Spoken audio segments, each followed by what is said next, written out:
Hello students, my name is Jimsha. I'm teacher of class 6th from Adelaide International School. हम open university books हम इसका chapter 2 पढ़ रहे थे, the early societies. ठीक है, इसमें हम पढ़ रहे थे जो अर्ली मैन है वो ग्रुप्स में क्यों रहा करते थे. ठीक है, और फिर हमने पढ़ा इसके टूल्स के बारे में. टू टाइप्स ऑफ टूल्स हमने इसके पढ़े थे. फर्स्ट टूल था आपका पैलेलिथिक टूल्स के बारे में पढ़ रहे थे. पहले थे कोर टूल्स. ठीक है, नेक्स्ट वो हमने पढ़ लिए थे कि कोर टूल्स क्या होते हैं और वो किस तरह के पत्थर अभी भी क्या बनाया करते थे, वो वेपन बनाया करते थे और उस तरह के पत्थर अभी भी अवेलेबल हैं बहुत सारी जगहों पे. नेक्स्ट है आपके फ्लेक टूल्स. फ्लेक टूल्स क्या होता है? Flake tools were made from the sharp pieces flakes that broke up with sharpening core tools that were use for skinning animals. अब देखो, जो कोर टूल्स को जब हम शार्प करते हैं ना, जो आप इनके कोर टूल्स होते थे वो बड़े बड़े टूल्स होते थे, वेपन्स होते थे. ठीक है, जब उनको शार्प करते थे यानी जब उनकी धार लगाते थे तो उनमें से कुछ छोटे छोटे पीसेस गिर जाते थे. वो छोटे छोटे जो पीसेस होते थे वो उनसे भी टूल्स बनाए जाते थे. उनको बोलते थे फ्लेक टूल्स. वो बहुत छोटे छोटे टूल्स होते थे और उनका कोई बड़ा यूज़ नहीं था. उनका बस ये यूज़ था कि वो किसी एनिमल को जब पकड़ते थे, उसका जब शिकार करते थे तो उसकी स्किन को निकालने के लिए फ्लेक टूल्स यूज़ किया करते थे.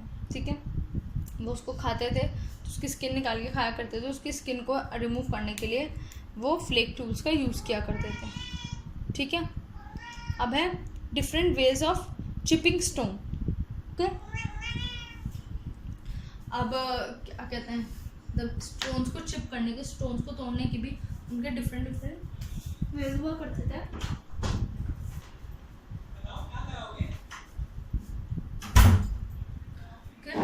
Palaeolithic people use direct and indirect method of chipping stone. पहले के जो लोग थे, पैलेलिथिक पीपल जो होते थे, बहुत अलग अलग मेथड्स यूज़ करते थे स्टोन्स को चिप करने के. ठीक है, स्टोन्स को की धार लगाने के बहुत अलग अलग वेज यूज़ किया करते थे. अ पेबल और अ पीस ऑफ बोन और wood was use as a hammer to chip off pieces from softer pebble और chunk of stone in direct method. ठीक है, जो छोटे छोटे पेबल्स होते हैं या जो छोटे छोटे पत्थर होते हैं या किसी बोन का पीस या कोई लकड़ी, वो कोई कैसे यूज़ किया करते थे? एज अ हैमर यूज़ करते थे छोटे दूसरे पत्थर को तोड़ने के लिए. ठीक है, या बड़े पत्थर को ऐसे हैमर की तरह यूज़ करते थे. यानी कि जैसे कोई भी उनके पास सॉफ्ट पेबल आ गया, ठीक है, और एक हार्ड कोई पेबल या हार्ड स्टोन आ गया, तो क्या करते थे, वो दूसरे पेबल्स पे एकदम से मारते थे और वो उसके टुकड़े टुकड़े हो जाते थे. ठीक है, इस तरह से वो तो एज अ हैमर दूसरी चीज़ों को यूज़ करते थे. ठीक, ये तो हो गया एक डायरेक्ट मेथड. अब इनडायरेक्ट मेथड क्या होता है? The indirect method was used during the late palaeolithic period to shape tools from flakes. Next indirect method क्या था कि वो उसको फ्लेक से शेप किया करते थे, छोटे छोटे टुकड़ों से उनको शेप किया करते थे. The flake to be shaped was placed on the hard surface. A long pointed piece of bone और wood was then placed on it and like a chisel and hammered with another piece of bone और wood और a stone.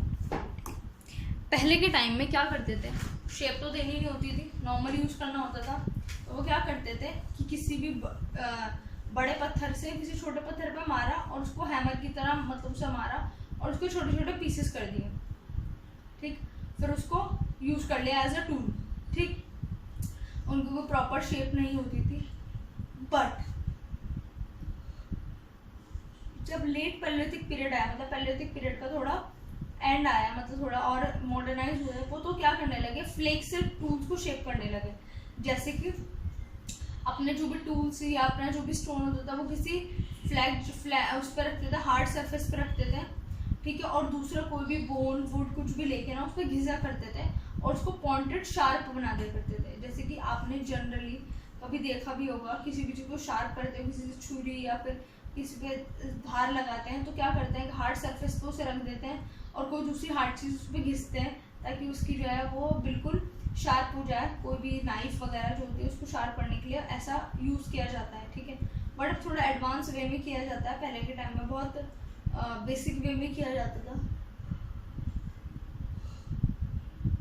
बहुत natural चीज़ें use की जाती है उसको करने के लिए.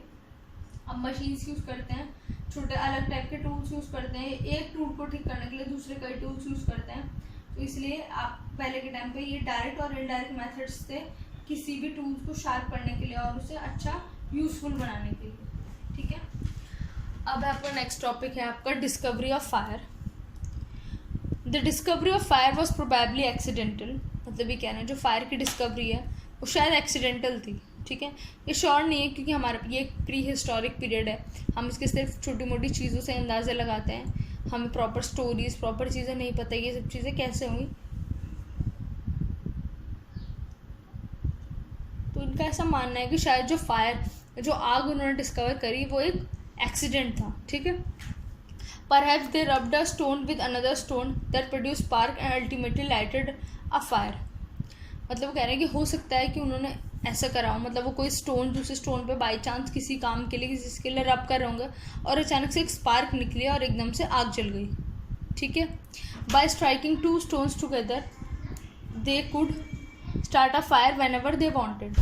फिर उसके बाद उन्होंने वही स्टार्ट कर दिया, कभी भी दो स्टोन्स को वो आपस में स्ट्राइक करते या नहीं रगड़ते थे और फायर आ जाती थी, क्योंकि वो फायर फिर वो चाहते थे, जो फायर वो चाहते थे वो अचानक से एकदम से आ जाती थी उनके दो स्टोन्स को आपस में रब करने से। In the course of time they might have also discovered that fire could be also used for cooking. मतलब फिर धीरे धीरे जैसे जैसे टाइम बीतता गया तब उन्हें लगा, एहसास हुआ कि आग जो है हम कुकिंग करने के लिए भी यूज़ कर सकते हैं, ठीक है। They now had a softer and they had a softer and tastier meat. अब उनके पास क्या होता था, ज़्यादा सॉफ्ट और टेस्टी मीट होता था। ऑब्वियसली कोई भी चीज़ वो कच्ची खाते थे, ठीक है, ऑब्वियसली बिना वॉश करे या जैसे भी वो खाते होंगे तो उसे कच्चा खाते थे, और कच्चा जो होता था वो हार्ड भी होता था मीट, ठीक है, और वो उतना टेस्टी भी नहीं लगता था। बट वो जब वो पकने लग गया तो एक तो वो सॉफ्ट हो गया, पककर वो सॉफ्ट हो जाता था और वो थोड़ा टेस्टी भी हो जाता था, क्योंकि हम कोई भी चीज़ है, अगर हम कोई भी चीज़ को पकाएंगे तो ऑब्वियसली वो टेस्टी हो जाएगी। अगर हम अपने ऊपर रख के सोचें तो कोई भी आपके पास चीज़ है वो आपको रॉ खा रहे हो, ठीक है, वही आप चीज़ पका के खा रहे हो। अगर आप जैसे आप दाल भी ले रहे हो, अगर आप दाल को कच्चा खा रहे हो, वहीं आपने अगर दाल खाली बॉईल भी कर दी, खाली वो थोड़ा हल्की सी कुक भी कर दी बिना मसालों के, तब भी वो एज़ कम्पेयर टू कच्ची से तो बेटर ही लगेगी। तो उनको क्या हो गया कि फिर वो उनके पास अब वो कुकिंग के लिए यूज़ करने लगे और उनके पास फिर सॉफ्ट और टेस्टी मीट आने लगा। Okay, fire also killed the germs in the raw meat. Fire क्या करती थी, जम्स भी मार दिया करती थी, दस इम्प्रूविंग देयर हेल्थ। जो जब वो कच्चा खाते थे उसे, तो उसके जम्स तो उस पर लगे रहते थे और जम्स भी उनके सारे पेट में चले आते थे। अगर बाई चांस किसी एनिमल को कोई बीमारी है या कुछ भी है तो वो उन्हें भी लग जाती थी, ठीक है। तो उनकी हेल्थ इश्यूज भी बहुत ज़्यादा ख़राब थे, इसलिए वो इतना कम भी जीते थे। वो सिर्फ 20-25 ईयर्स भी इसलिए इतना कम जीते थे क्योंकि कहीं पर भी उन्हें चोट लग गई तो उन्हें कोई बीमारी लग गई तो ख़त्म, तो उनकी लाइफ बिल्कुल एंड हो जाती है। उस टाइम पर कोई डॉक्टर्स या कोई इलाज या कोई मेडिसिन तो होती नहीं थी। और वो जो एनिमल्स खाते थे, जो वाइल्ड एनिमल्स खाते थे, वाइल्ड फ्रूट्स, वाइल्ड ग्रास खाते थे, उन पर भी जो जर्म्स होते थे वो भी सारे उनके पेट में चले आते थे, जो नॉर्मली ह्यूमंस के लिए डाइजेस्ट करना बिल्कुल मुश्किल होता है, डाइजेस्ट नहीं कर पाते, जो नॉन डाइजेस्टिबल होता है वो सब चीज़ें उनके पेट में चले आती है, जिससे उनकी हेल्थ भी ख़राब हो जाती थी। बट अब जब उन्होंने फायर डिस्कवर कर ली तो जब वो उसको कुक करते थे तो उसके बाद उनके सारे जर्म्स भी मर जाते थे और क्या कहते हैं उनकी हेल्थ भी धीरे धीरे इम्प्रूव होने लग गई। This also help them to scare away the animals while resting in caves.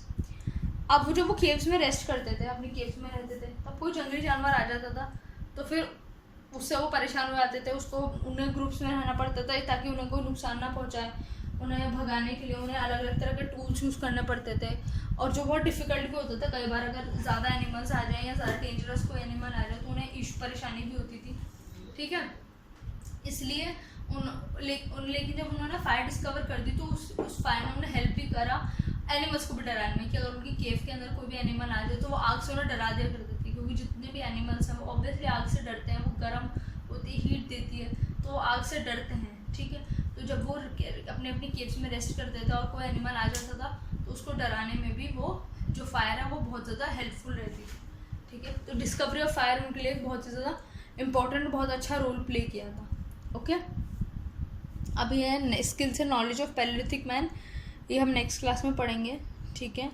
I hope ये आपको समझ आ रहा होगा और ये बहुत ज़्यादा इंटरेस्टिंग भी लग रहा होगा, क्योंकि ये अर्ली मैन के बारे में है और अर्ली मैन के बारे में हमें पता होना चाहिए, कि धीरे धीरे चीज़ें कैसे डिस्कवर हुई थी और हम तक ये चीज़ें कैसे पहुंची, स्टार्टिंग में कैसे डिस्कवर हुई, क्या पहले के लोग करते थे इनके बिना, और इनके आने के बाद लाइफ में कैसे कैसे चेंजेस आए और कैसे कैसे चीज़ें मॉडर्नाइज होकर अब हमारे सामने हैं, ठीक है, तो हम यहाँ से नेक्स्ट क्लास में पढ़ेंगे। ओके।